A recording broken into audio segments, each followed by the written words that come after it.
दिवस का समारोह, रैतिक परेड, सांस्कृतिक कार्यक्रम, इन सब का आयोजन यहाँ पुलिस लाइन्स चित्रकूट के परेड ग्राउंड पे किया गया है। आप देख रहे हैं कि हमारे पुलिस के जवान किस तरह से कल की जो साजो सज्जा है उसके लिए बिल्कुल प्रातःकाल से लगे हैं और कह लीजिए दुल्हन की तरह से। वैसे भी ये हमारी पुलिस लाइन का आप देख रहे हैं कितना नैसर्गिक वातावरण है, ऊंची टेकरी के बीच में ये स्थित पुलिस लाइन्स, लेकिन इसको सजाने के लिए, दुल्हन की तरह से सजाने के लिए हमारे जवान, अधिकारी, कर्मचारी जी जान से मेहनत कर रहे हैं ताकि कल कहीं से किसी तरह की यह बात न हो कि गणतंत्र दिवस के उत्साह में उसकी शान शौकत हमसे कोई कमी नहीं। चित्रकूट का अवार्ड से आपको नवाजा गया है, इसके लिए क्या कहेंगे, कैसे फील कर रहे हैं? देखिए, जहाँ तक फील करने की बात है तो किसी भी व्यक्ति को जब कोई अवार्ड मिलता है तो वो गदगद होता है, प्रसन्न होता है, प्राउड फील करता है। मैं भी एक सामान्य व्यक्ति ही हूँ।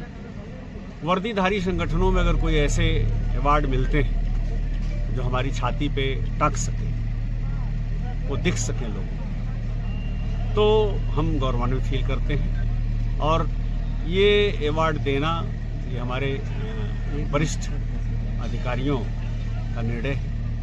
वो किसको किस लायक समझते हैं तो अवार्ड देते हैं। हम ये कह सकते हैं कि हमारी सेवाओं को उन्होंने रिकॉग्नाइज किया डीजी साहब ने, तो मैं बहुत उन्हें धन्यवाद देना चाहूँगा या कृतज्ञता कहना चाहूँगा।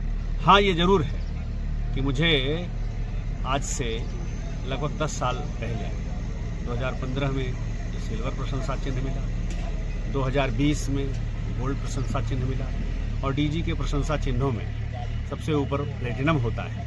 वर्तमान डीजी साहब ने इस लायक समझा कि उन्होंने ये प्लेटिनम प्रशंसा चिन्ह दिया। तो ये हमारे पुलिस परिवार की अपनी जो परंपरा है रिकॉग्निशन की, उसमें एक कहीं न कहीं से रिकॉग्निशन का मुहर लगी।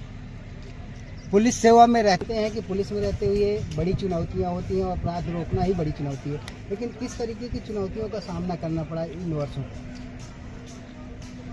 अब इतनी लंबी सेवा हो गई, कुल मिलाकर के पुलिस आंतरिक सुरक्षा की जिम्मेदारी अपने कंधों पे उठाती है। उसमें शासन है, सरकार है, हमारे वरिष्ठ अधिकारी हैं, इन सब का समय समय पे मार्गदर्शन मिलता है। और फील्ड में अगर आप हैं जहाँ भी, तो आपको उस अनुसार स्वयं से निर्णय भी लेना पड़ता है। तो कहीं न कहीं चुनौतियाँ रहती हैं, लेकिन चुनौतियों को स्वीकार करके जब आगे आप बढ़ते हैं तो उपलब्धि है। तो इसी तरह का है, आंतरिक सुरक्षा के मोर्चे पे हमारी जिम्मेदारी है कि हमें सिविलियंस डील करने हैं और सिविलियंस को परेशान करने वाले जो लोग हैं उनकी नकेल कसनी है ताकि समाज में अमन चैन रहे, सुरक्षा का वातावरण रहे और हम आंतरिक जो भी विकास का मोर्चा है, प्रगति का मोर्चा है, उसमें कहीं से पीछे ना हो। इस जिम्मेदारी में पुलिस कितना कारगर हो रही है ये मूल्यांकन करना तो आप सबका काम है, लेकिन ये जरूर हम कहेंगे कि हमारे वरिष्ठ अधिकारी समय समय पर इस तरह का मूल्यांकन करते हैं, मार्गदर्शन करते हैं और ये कारवा बढ़ता रहता है। सर, अच्छी पुलिसिंग के लिए क्या मैसेज होगा?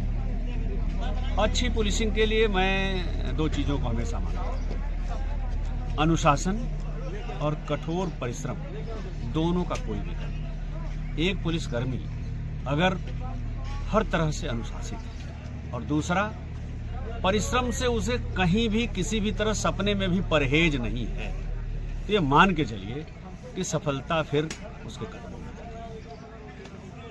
तो अच्छी